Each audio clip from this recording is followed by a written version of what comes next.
SIR को लेकर supreme court का बड़ा फैसला। वोटर लिस्ट का एसआईआर कराना एससीआई का अधिकार। एसआईआर प्रक्रिया में कोई खामी नहीं।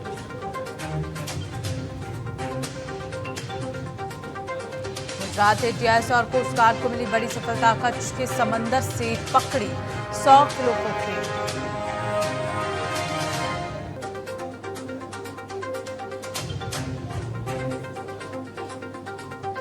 नीट पेपर लीक मामले में सीबीआई की बड़ी कार्रवाई। 2 और आरोपियों को किया गिरफ्तार। अब तक 13 लोगों की हो चुकी है गिरफ्तारी।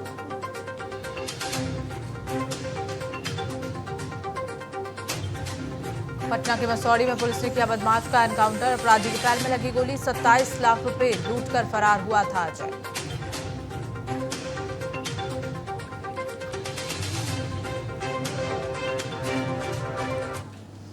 नमस्कार, मैं पूनम तांगर। आप देख रहे हैं टीएनपी न्यूज बुलेटिन की शुरुआत करेंगे बड़े अपडेट के साथ। चुनाव आयोग ने कानून के मुताबिक काम किया। वो लिस्टें हटाए। संदिग्ध नाम 4 हफ्ते में केंद्र को भेजे। बता दें कि सुप्रीम कोर्ट का फैसला एसआईआर को लेकर आ गया है। सुप्रीम कोर्ट ने वोटर लिस्ट की विशेष गहन पुनरीक्षण यानी एसआईआर प्रक्रिया को वैध और संवैधानिक करार दिया है। चीफ जस्टिस सूर्यकांत की अगुवाई वाली बेंच ने सुनवाई की और चुनाव आयोग को एसआईआर के लिए विशेष प्रक्रिया अपनाने का अधिकार और ये मनमाना न होने की बात कही। सुप्रीम कोर्ट के फैसले का स्वागत है। क्योंकि संविधान में चुनाव आयोग स्वतंत्र है, उसके पास अधिकार है एसआईआर कराने का। उस पे मुहर सुप्रीम कोर्ट ने लगा दी है। विपक्ष के लोग अनर्गल बयानबाजी करते हैं। संविधान के दायरे में अगर कोई काम हो रहा है तो उसका भी विरोध करते हैं। पहले तो बता रहे थे धांधली हो रही है, फिर कहीं ईवीएम खराब है, उसके बाद कहीं एसआईआर से वोट काटे जा रहे हैं। अब सुप्रीम कोर्ट ने भी मुहर लगा दिया। अब तो कोई न कोई बहाना और ढूंढेंगे। देखिए, निश्चित तौर पे एसआईआर के माध्यम से चुनाव आयोग जो है लोकतांत्रिक ढांचे को और मजबूती देने का काम कर रहा है। तो अगर दुरुस्त वोटर लिस्ट से चुनाव होगा तो यकीनी तौर पे वो चुनाव फेयर होगा, पारदर्शी होगा, निष्पक्ष होगा और उस चुनाव के माध्यम से जो लोकतांत्रिक प्रक्रिया होगी अपने रिप्रेजेंटेटिव को चुनने की, ये और अच्छी होगी और मजबूत होगी। तो इस पूरी प्रक्रिया में अगर देश के आम नागरिकों ने भी देखा कि इस पूरी प्रक्रिया से यकीनी तौर पे सीधा लाभ देश के लोकतांत्रिक व्यवस्था को हो रहा है और भारत देश ये लोकतंत्र का देश है, संविधान का देश है और एसआईआर के माध्यम से देश के संविधान और लोकतंत्र को और मजबूती मिली है। सर्वोच्च न्याय के फैसले ने एक बार फिर साफ कर दिया कि लोकतंत्र को मजबूत करने और मतदाता सूची को पारदर्शी करने के लिए चुनाव आयोग को संवैधानिक अधिकार प्राप्त है। ये कौन कह रहा है? देश का सर्वोच्च न्यायालय कह रहा है। मतदाता सूची शुद्धिकरण ये सबसे बड़ी जरूरत है। विपक्ष ने जिस एसआईआर को लेकर भ्रम और भय फैलाने की कोशिश की, उस पर आज न्यायालय ने करारा जवाब दिया। सुप्रीम कोर्ट के निर्णय ने साबित कर दिया कि विपक्ष का पूरा अभियान केवल राजनीतिक भ्रम फैलाने और लोकतांत्रिक संस्थाओं को बदनाम करने का कुप्रयास था। सुप्रीम कोर्ट से हमें उम्मीद थी, हमारी चिंता किस बात की थी और आप लोग भी वाकिफ हैं। आज भी लाखों लोग बंगाल में बाहर हैं। महज चंद 100 लोगों के हक में उनका इंक्लूजन हुआ। हमारी इंक्लूजन के बदले एक्सक्लूजन को लेकर के हमारा केंद्रीय सवाल था। हमने इलेक्शन कमीशन के अधिकार को चुनौती नहीं दी थी। खैर, अब माननीय सर्वोच्च न्यायालय ने ये कहा है तो डिटेल देखते हैं और क्या कहें, इसमें और कुछ कहने को बचता नहीं। इलेक्शन कमीशन के अधिकार में है या नहीं, इस पर तो सवाल ही नहीं था।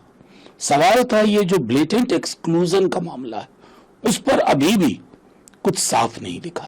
माननीय सर्वोच्च न्यायालय ने एसआईआर पर फैसला दे दिया। अब विपक्ष को एसआईआर को लेकर के सवाल खड़े करने का काम बंद कर देना चाहिए।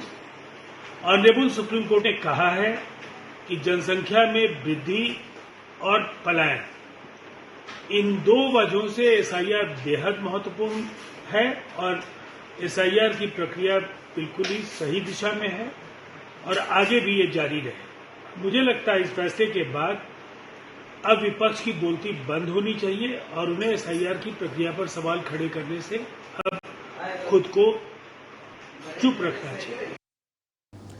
तो वहीं एसआईआर पर आज सुप्रीम कोर्ट ने बड़ा फैसला सुनाया। सुप्रीम कोर्ट ने एसआईआर को सीआई का संवैधानिक अधिकार बताया, साथ ही एसआईआर प्रक्रिया को स्वतंत्र और निष्पक्ष बताया। इसको लेकर टीएनपी संवाददाता अपराजिता ने सुप्रीम कोर्ट के वरिष्ठ अधिवक्ता अश्विनी उपाध्याय से खास बातचीत की। सुनिए। बिहार में वोटर लिस्ट के एसआईआर पर आज सुप्रीम कोर्ट का बड़ा फैसला आया है। अदालत ने भी ये माना है कि जो चुनाव आयोग है वो ये सारी प्रक्रिया जो है वो संवैधानिक और कानूनी प्रक्रिया के तहत कर रहा है। ऐसे में सवाल वही उठ रहे हैं कि असली और फर्जी वोटर्स के। हमारे साथ बातचीत के लिए मौजूद हैं याचिकाकर्ता और वरिष्ठ अधिवक्ता अश्विनी उपाध्याय जी। इनसे इस पूरे मैटर पे बात करेंगे।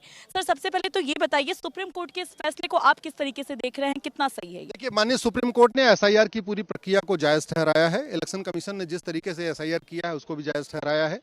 जो अलग अलग आरोप लगाए गए थे, लगभग 20 याचिकाएं दाखिल करके, उसमें टीएमसी के नेता थे, आरजेडी के नेता थे, कांग्रेस के नेता थे और भी नेता थे। उन लोगों ने जो आरोप लगाए थे उन सारे आरोपों को नकार दिया है और कहा है कि इलेक्शन कमीशन के पास अधिकार है एसआईआर कराने का, और जो एसआईआर कराया गया वो भी बिल्कुल नियम कानून के अंतर्गत कराया गया। जो हमने दलील दिया था कि एसआईआर रेगुलर इंटरवल पे होना चाहिए और पूरे देश में होते रहना चाहिए, उसको भी माननीय सुप्रीम कोर्ट ने स्वीकार किया। जो इलेक्शन कमीशन ने कहा था, दलील दिया, वो स्वीकार किया है। और जो 20 से ज़्यादा याचिकाएं दाखिल करके वोट चोरी का आरोप, इलेक्शन कमीशन की निष्पक्षता के ऊपर आरोप, जो दुनिया भर का आरोप लगाए, उन सारे आरोपों को नकार दिया है। तो मुझे लगता है आज दूध का दूध पानी का पानी हो गया। और जो लोग दुनिया भर के पॉलिटिकल आरोप लगा रहे थे एसआईआर के ऊपर, इलेक्शन कमीशन के ऊपर, आज उनको सबको माफी मांगना चाहिए। अगर किसी असली मतदाता का नाम कट जाए तो उसके लिए क्या कानूनी प्रक्रिया है? जिन लोगों का नाम कट गया है वो व्यवस्था है जी। आखिरी सवाल, आम जनता को इस फैसले को किस तरीके से देखना चाहिए? आम जनता को इस फैसले देखना चाहिए कि फ्री एंड फेयर इलेक्शन के लिए एसआईआर जरूरी है और जो लोग एलिजिबल हो गए उनको अपना वोटर लिस्ट में नाम जुड़वा लेना चाहिए। तो अभी आपने अश्विनी उपाध्याय जी को सुना, जिन्होंने साफ तौर पे कहा कि उनकी जो याचिका थी इस फैसले को लेकर के, उसके तहत ये फ्री और फेयर इलेक्शन के लिए बहुत ज़रूरी था। मतलब साफ है कि सुप्रीम कोर्ट का जो ये फैसला है वो देश भर में फ्री और फेयर इलेक्शन करवाने के लिए एसआईआर की प्रक्रिया होना बेहद ज़रूरी है और इसे अदालत ने भी माना है कि ये संवैधानिक और कानूनी प्रक्रिया के तहत किया गया है। फिलहाल आम जनता को इसे पॉजिटिव वे में लेना चाहिए, ऐसा अश्विनी उपाध्याय ने भी कहा है। कैमरामैन हिमांशु के साथ अपराजिता सिंह, दिल्ली से। और इसी खबर पर हमारे साथ ज़्यादा जानकारी लेकर जुड़ गई है संवाददाता अपराजिता।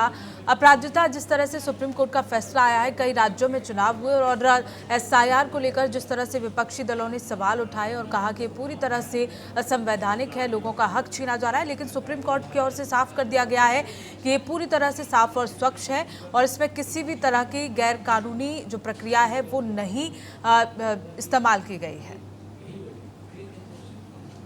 बिल्कुल, देखिए पूनम, सुप्रीम कोर्ट का एसआईआर को लेकर के आज बहुत ही अहम फैसला आया है जिसका सबको बहुत समय से इंतजार था, क्योंकि बिहार से इसकी शुरुआत हुई थी और लगातार जो कुछ राजनीतिक दल थे उनके द्वारा सवाल उठाया जा रहा था कि जो असली मतदाता हैं उनके नाम सूची से काटे जा रहे हैं एसआईआर का हवाला दे करके, जिस पर बार बार याचिका दायर की गई थी। बंगाल में भी जो अभी हालिया इलेक्शन हुए हैं, ममता बनर्जी सवाल उठाते हुए नजर आए, लेकिन फिलहाल आज सुप्रीम कोर्ट ने इस पूरे बात को खारिज करते हुए कई महत्वपूर्ण टिप्पणियां की हैं, जिसके बारे में मैं आपको बताती हूं कि सुप्रीम कोर्ट ने क्या कुछ कहा है। सुप्रीम कोर्ट ने यह माना है कि बिहार में जो वोटर लिस्ट है उसके तहत जो एसआईआर हुआ था उस पर सुप्रीम कोर्ट ने साफ तौर पे कहा है कि चुनाव आयोग ने अपना काम जो है वो बहुत सही तरीके से किया है, किसी भी तरीके का संवैधानिक और कानूनी प्रक्रिया का उसने उल्लंघन नहीं किया है। मतलब अपने दायरे में रहते हुए जो चुनाव आयोग है उसने इस पूरे एसआईआर की प्रक्रिया को किया है और वो कर सकते हैं। इसके अलावा सुप्रीम कोर्ट ने कहा है कि फ्री और फेयर इलेक्शन यानी कि निष्पक्ष चुनाव के लिए ये बेहद जरूरी है कि एसआईआर की प्रक्रिया हो, यानी कि पूर्ण गहन जांच हो, और अगर असली मतदाताओं के नाम कटते हैं तो उसके लिए क्लेम जैसी आप जो क्लेम है कर सकते हैं, आप जाकर के अपना नाम दोबारा जुड़वा सकते हैं, ऐसी प्रक्रिया दी गई है। इसके अलावा टिप्पणी की गई आधार कार्ड, जो सबसे बड़ा मुद्दा बना था पूनम, आपने देखा था कि आधार कार्ड पे बार बार जो थे सवाल उठ रहे थे कि सुप्रीम कोर्ट उस टाइम जब एसआईआर लाया गया था बिहार में तो ये कहा जा रहा था कि आधार कार्ड जो है वो आपकी नागरिकता का प्रमाण नहीं है, लेकिन आधार कार्ड को लेकर के विवाद इसलिए था क्योंकि जितने लोग हैं उन सबके पास आधार कार्ड ही होता है उनके प्रमाण पत्र के तौर पे। तो ऐसे में सुप्रीम कोर्ट ने आज आधार कार्ड पे भी टिप्पणी की है और साफ तौर पे कहा है कि आधार कार्ड आपकी पहचान और प्रमाण का सबूत हो सकता है, लेकिन वो आपकी नागरिकता का अंतिम प्रमाण नहीं हो सकता है। तो ये एक बेहद महत्वपूर्ण टिप्पणी की गई है आधार कार्ड को लेकर सुप्रीम कोर्ट की तरफ से। इसके अलावा जो इसमें सबसे मुख्य बात निकल करके आई है कि अगर किसी मतदाता का नाम कटता है पूनम, तो इसका फैसला चुनाव आयोग नहीं करेगा कि वो इंसान जो है वो गैर नागरिक है या नहीं। ये सीधे जो है MHA यानी कि मिनिस्ट्री ऑफ होम अफेयर्स के पास जाएगा। गृह मंत्रालय ये डिसाइड करेगा उनके दस्तावेजों को देखते हुए कि वो यहाँ का नागरिक है या फिर नहीं। यानी कि आपकी जो पूरी जो जांच होगी वो आपके कुछ डॉक्यूमेंट्स के आधार पे बिल्कुल अपराजिता। तो लेकिन जो विपक्ष के सवाल थे, राहुल गांधी के सवाल थे कि बीजेपी पर एंटी इनकम्बेंसी का असर नहीं होता। दूसरा सवाल ये था कि पहले चुनाव जल्दी हो जाते थे लेकिन अब महीनों लगते हैं। तीसरा सवाल उन्होंने ये भी कहा था कि जो चुनाव आयोग है वो इलेक्ट्रॉनिक डेटा क्यों नहीं साझा करता है। तो जिस तरह से सुप्रीम कोर्ट का जो फैसला सामने आया, क्या विपक्ष संतुष्ट हो पाएगा इस फैसले से? इस पर मैं टिप्पणी बाद में करूंगी। पूनम, हमारे साथ सुप्रीम कोर्ट के एक अधिवक्ता जुड़े हुए हैं, संचित पांडे जी। इस महत्वपूर्ण सवाल के साथ जरा उनसे ही कुछ बात कर लेते हैं विपक्ष की भूमिका को लेकर के और जो याचिका दायर की गई थी उसको लेकर के। जी देखिए, मेरा सबसे महत्वपूर्ण सवाल ये है कि सुप्रीम कोर्ट का फैसला तो आ गया है संचित जी, लेकिन जो विपक्ष बार बार आरोप लगा रहा था एंटी इनकम्बेंसी को लेकर के, बार बार जो ये निष्पक्ष चुनाव को कराने को लेकर के, तो विपक्ष और जनता इसको किस तरीके से देखे? कहीं ना कहीं आवाज दब रही है, क्या हो रहा है या फिर प्रक्रिया सही है, क्या कहेंगे इस पर? देखिए, सीरियस बात आपको बताना चाहूँगा कि जो भी है निष्पक्ष चुनाव को लेकर के ये हमारी chief justice honourable chief justice of India ने भी ये क्लियर किया हुआ है कि चुनाव जो है वो निष्पक्ष होना चाहिए और बिल्कुल हमारे चुनाव में एकदम ट्रांसपेरेंसी होनी चाहिए और इस बात को हम सभी लोग जो है मानते हैं। और जो भी चुनाव जो अब तक हो चुके हैं, आगे जो होंगी, उन सभी चुनाव में इन सब चीज़ों का बहुत ही विशेष तौर पर ध्यान दिया जाएगा। विपक्ष की आवाज फिर से कहीं ना कहीं दबती हुई नजर आ रही है, क्या लग रहा है? विपक्ष की मांग सही थी या SIR सही है? देखिए, SIR जो बताना चाहेंगे ये तो इलेक्शन कमीशन को बिल्कुल इसका अधिकार है। SIR एक चुनाव को हमारे कितने मतदाता लिस्ट में जुड़े हुए हैं, कौन अभी जोड़ना है या किसको अभी वहाँ से हटाना है, ये कौन अभी जिंदा है या किसकी डेथ हो चुकी है, ये हमारा इलेक्शन कमीशन का काम है। तभी उन सब चीज़ों को देखते हुए SIR कराया जाता है। डॉक्यूमेंट्स बताइए, क्या क्या महत्वपूर्ण डॉक्यूमेंट्स लगेंगे इन चीज़ों के लिए? देखिए, इन सब चीज़ों के लिए SIR वेरिफिकेशन में आपका क्वालिफिकेशन, जैसे आपकी 10th की मार्कशीट हो गई या आपका ग्रेजुएशन हो गया, आपका वोटर ID कार्ड हो गया, आधार कार्ड हो गया, पैन कार्ड हो गया, ये सारी चीज़ें बहुत ही इम्पोर्टेंट हैं SIR के लिए। गृह मंत्रालय वाला क्या जो आज अदालत की तरफ से भी कहा गया है कि आखिरी फैसला जो है वो गृह मंत्रालय करेगा इन चीज़ों को लेकर, नागरिकता का प्रमाण है या फिर नहीं है? देखिए, मैं आपको फिर से एक चीज़ क्लियर करना चाहता हूँ कि जो हमारा आधार कार्ड है, आधार कार्ड से हम ये डिसाइड नहीं कर पाते कि ये हमारा सिटीज़न ऑफ इंडिया है या नहीं है। ये हमारा होम मिनिस्ट्री डिसाइड करेगा ये सिटीज़न ऑफ इंडिया है या नहीं है। जिसके लिए आधार कार्ड से पहले जिसके लिए वैलिड माना गया था वो था हमारा वोटर ID कार्ड और अभी भी उसी को वैलिड माना गया है।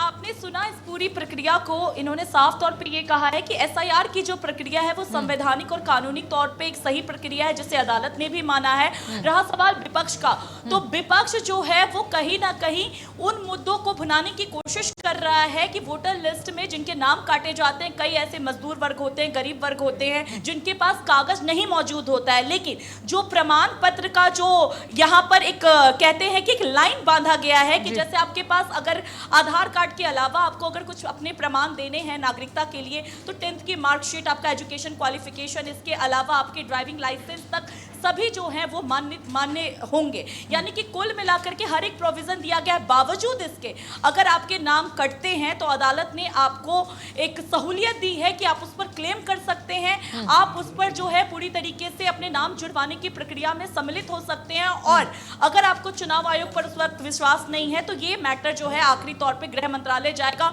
और वहीं पर इसकी पूरी तरीके से जांच होगी। चुनाव आयोग इसमें कहीं से भी हस्तक्षेप नहीं करेगा, ये कहते हुए कि ये आदमी गैर नागरिक है या नहीं, ये सिर्फ गृह मंत्रालय डिसाइड करेगा। जी पूनम। बिल्कुल अपराजिता, यानी कि जितने भी सवाल थे विपक्ष के, विपक्षी दलों के, उनका कहीं ना कहीं साफ तौर पर एक ही लाइन में यहाँ जवाब सुप्रीम कोर्ट की ओर से दे दिया गया है कि जो SIR प्रक्रिया है वो पूरी तरह से वैध है, संवैधानिक है और किसी भी राज्य में SIR प्रक्रिया कराई जा सकती है।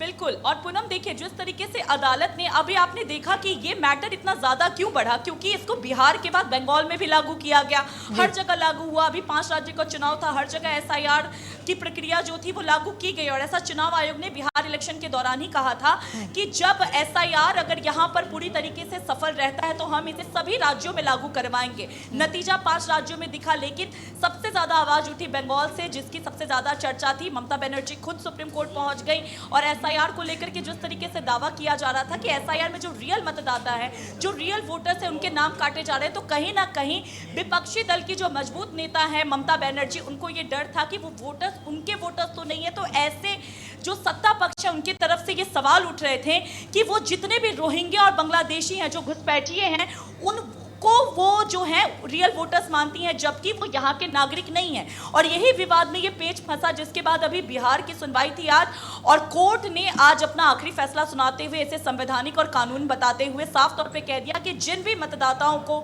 दिक्कत है उनकी सहूलियत दी जाएगी, और जो एक प्रक्रिया है कानून की, उसके तहत जो है सारे मतदाताओं को चलना पड़ेगा। और चुनाव आयोग जो है वो अपने दायरे में रह करके इस पूरी कानून प्रक्रिया के तहत जो है एसआईआर को पूरा करवा रहा है। मतलब साफ है, सीधे तौर पे कहीं ना कहीं विपक्ष के बातों को खारिज किया गया है सिरे से, और जितने भी आप वकील देखेंगे सब एसआईआर की प्रक्रिया को सही बता रहे हैं और ये कह रहे हैं कि जो फ्री और फेयर इलेक्शन होता है, जो निष्पक्ष चुनाव होता है, उसके लिए एसआईआर की प्रक्रिया बेहद जरूरी है। बिल्कुल अपराजिता, सभी जो सवाल जितने भी उठाए जा रहे थे एसआईआर को लेकर, अब उन पर पूरी तरह से विराम यहाँ सुप्रीम कोर्ट की ओर से लगा दिया गया। अब देखना होगा कि विपक्ष से कैसे बुना पाता है। बहुत बहुत शुक्रिया अपराजिता हमारे साथ जुड़ने के लिए, तमाम जानकारी साथ। बार रुक करेंगे फिर से बड़े अपडेट का। टीएमसी विधायक दिलीप मंडल गिरफ्तार, बंगाल एटीएस ने पुरी से गिरफ्तार किया है।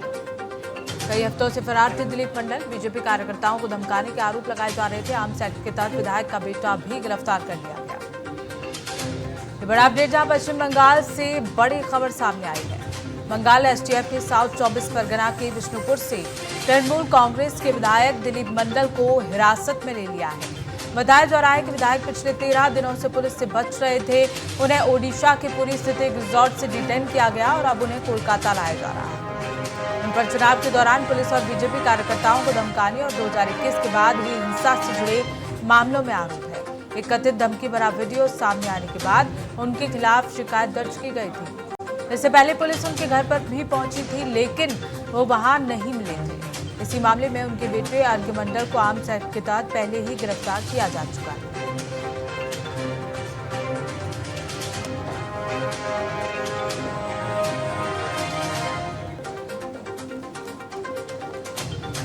टीएमसी विधायक दिलीप मंडल गिरफ्तार, बंगाल एटीएस ने पुरी से उन्हें गिरफ्तार किया है। बता दें कि उनके बेटे को भी गिरफ्तार कर लिया गया। ये बड़ा अपडेट जहां कई हफ्तों से दिलीप मंडल फरार चल रहे थे। बीजेपी कार्यकर्ताओं को धमकाने के उन पर आरोप लगाए जा रहे थे और ऐसे में आर्म्स एक्ट के तहत विधायक का बेटा भी गिरफ्तार कर लिया गया है। बड़ा अपडेट जहां टीएमसी विधायक दिलीप मंडल की गिरफ्तारी और साथ ही साथ उनके बेटे को भी गिरफ्तार कर लिया गया। और एक बड़ी खबर नीट पेपर लीक मामले को लेकर आ रही है। सीबीआई ने नीट यूजी 2026 परीक्षा पेपर लीक मामले में 2 और आरोपियों को गिरफ्तार किया है, जिसके बाद इस मामले में गिरफ्तार लोगों की कुल संख्या 13 हो गई है। गिरफ्तार आरोपी डॉक्टर मनोज शिरूरे लातूर का रहने वाला एक डॉक्टर है। उस पर आरोप है कि उसने एक कोचिंग सेंटर के मालिक के बेटे सहित 3 छात्रों को आरोपी पीवी कुलकर्णी से केमिस्ट्री के प्रश्न दिलाने में अहम भूमिका निभाई थी। वहीं दूसरी गिरफ्तारी तेजस शाह की हुई है, जो पुणे स्थित एक कोचिंग सेंटर में फिजिक्स का फैकल्टी है। उसे नीट परीक्षा के लीक हुए फिजिक्स के प्रश्न मनीषा हवलदार से मिले थे। इस मामले में पूरी कड़ी और साजिश का पता लगाने के लिए जांच जारी है। सीबीआई ने अब तक अलग अलग जगहों पर 49 स्थानों पर तलाशी ली है और कई अहम दस्तावेज, लैपटॉप और मोबाइल फोन जब्त कर लिए हैं।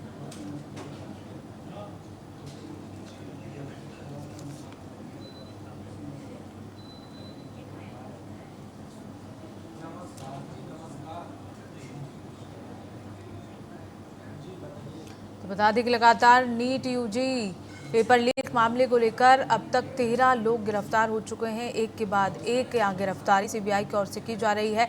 कुल मिलाकर टीम ने 49 जगहों पर तलाशी ली है और लगातार एक्शन मोड में सीबीआई नजर आ रही है। 2 और गिरफ्तारी नीट पेपर लीक मामले में अब कुल मिलाकर 13 लोग इस घटना को लेकर गिरफ्तार किए जा चुके हैं, जिनसे पूछताछ लगातार जारी है।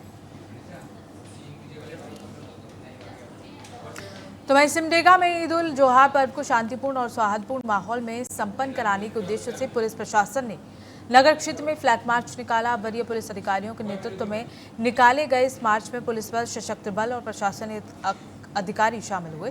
फ्लैग मार्च नगर के प्रमुख चौक चौराहों और मुख्य मार्गों से होकर गुजरा। प्रशासन ने लोगों से शांति और भाईचारा बनाए रखने की अपील की। साथ ही सोशल मीडिया पर विशेष निगरानी रखने और अफवाह फैलाने वालों के खिलाफ सख्त कार्रवाई की चेतावनी दी गई है।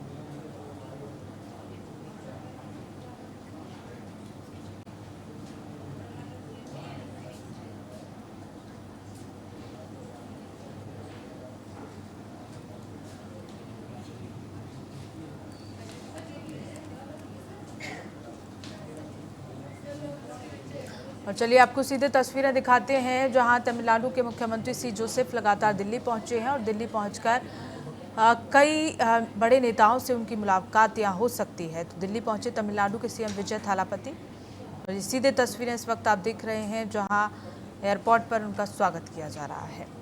बता दें कि मुख्यमंत्री बनने के बाद पहली बार दिल्ली पहुंचे हैं सीएम विजय और ऐसे में कई बड़े नेताओं से वो यहाँ मुलाकात कर सकते हैं।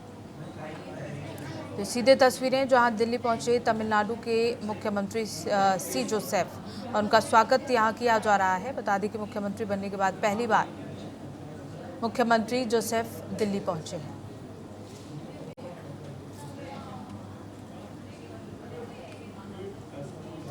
और इसी के साथ ही इस बुलेटिन में बस इतना ही। देखते रहिए TNP न्यूज़।